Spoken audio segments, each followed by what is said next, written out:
तो आज हम बात करने वाले हैं एक सीरीज के सिर्फ एपिसोड 1 को लेकर, जिसका नाम है इट वेलकम टू डेरी।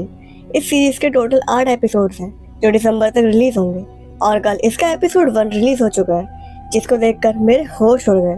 और इट की 2 मूवीज ऑलरेडी रिलीज हो चुकी हैं और इस सीरीज उन दोनों मूवीज से कनेक्टेड है। इस सीरीज के इवेंट्स उन मूवीज से 27 साल पहले के हैं। इट पार्ट 1 की स्टोरी टेक प्लेस करती है 1988 में और इस सीरीज की स्टोरी टेक प्लेस करती है 1962 में या उससे पहले। तो without wasting any more time, let's get started. Episode की शुरुआत होती है 1962 के डेरी शहर से। डेरी यूएसए मेन नाम की जगह का एक छोटा सा शहर है। यहाँ एक सिनेमा में एक लड़का मैट क्लेमेंट फ्री में मूवी देखने घुस गया था, बट उसको वहाँ से भगा दिया जाता है। पर वहाँ मैट की एक लड़की भागने में मदद करती है जिसका नाम है वेरोनिका और ये इसी सिनेमा में काम करती है। फिर मैट वहाँ से एक फैमिली से हेल्प मांगता है कि उसको डेरी शहर से बाहर ले जाए और वो फैमिली मैट को अपने साथ ले लेती है क्योंकि वो खुद डेरी से बाहर पोर्टलैंड की तरफ जा रहे थे।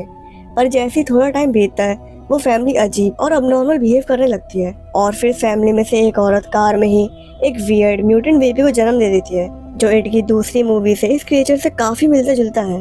और फिर वो क्रिएचर मैट पर अटैक कर देता है। अब 4 महीने बाद मैट के 2 दोस्त फिल और टेडी यूरिस बात करते हैं कि मैट के साथ क्या हुआ होगा। वो अचानक से गायब हो गया और यहाँ पर जो ये टेडी यूरिस है ये इट मूवी से स्टैनली यूरिस का रिलेटिव है, बट स्टैनली अभी तक पैदा नहीं हुआ है क्योंकि वो टाइम था 1988 का और अभी करंट ईयर है 1962। फिर दोनों स्कूल जाते हैं और स्कूल में एक और कैरेक्टर हमें दिखाई जाती है जिसका नाम है लिली और ये भी मैट की फ्रेंड थी, बट ये तीनों मैट को ज्यादातर इग्नोर करते थे। सिर्फ नाम की फ्रेंडशिप वाला सीन था, इसलिए मैट अकेला फील करता था और इसलिए वो उस रात अकेला घूम रहा था जब उस पर अटैक हुआ था।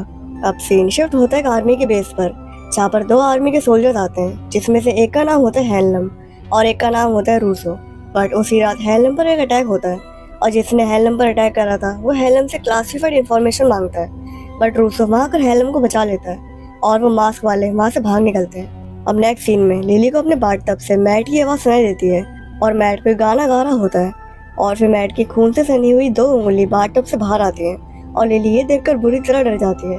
फिर नेक्स्ट डे लिली फिल और डैडी को बताती है कि उसने मैट की आवाज़ सुनी बाथटब से और वो कोई क्रीपी ऐसा गाना गा रहा था, बट ये दोनों लिली की बात का यकीन नहीं करते।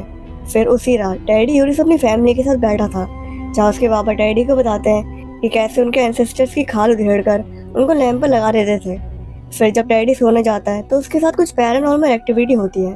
उसके रूम का लैंप बार बार बंद होने लग जाता है और फिर अचानक से वो लैंप ऐसे लगता है कि किसी की खाल उधेड़ कर उस पर लगा दी हो। यहाँ डैडी बुरी तरह डर जाता है। फिर उसका भाई उस रूम में आ जाता है।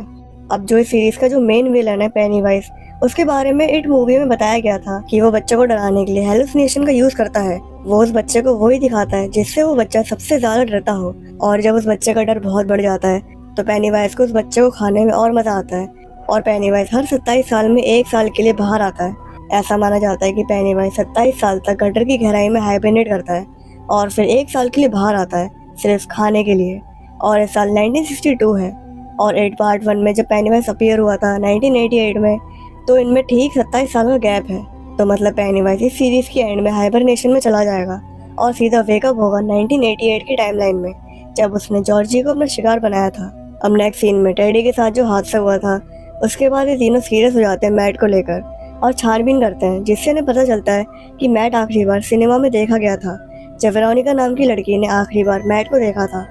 फिर ये तीनों और साथ में फिल की बहन वेरोनिका से मिलने के लिए जाते हैं जहाँ इन चारों को पता चलता है कि वेरोनिका को भी बाथटब की पाइप से मैट के गाने की आवाज़ सुनाई देती है। फिर वेरोनिका वो मूवी सिनेमा में चलाती है जो मैट शुरुआत में देख रहा था और जो मैट गाना गा रहा था वो इसी मूवी का था। फिर उस मूवी में ये चारों मैट को देखते हैं और फिर मैट वहाँ फिल, डैडी और लिली को ब्लेम करता है कि अगर ये तीनों मैट के साथ होते तो मैट उस रात अकेले नहीं होता जब उस पर अटैक हुआ था। फिर मैट वहाँ पे वही म्यूटेंट बेबी छोड़ देता है और वो एक एक करके डैडी, फिल और फिल की बहन को जान से मार देता है और वेरोनिका और लिली वहाँ से भाग जाते हैं। और यहाँ से ये स्टोरी अभी बस स्टार्ट ही हुई है, अभी और भी ब्रूटल चीज़ें देखना बाकी है। तो मिलते हैं नेक्स्ट वीडियो में, तब तक के लिए keep watching Indian super nerd.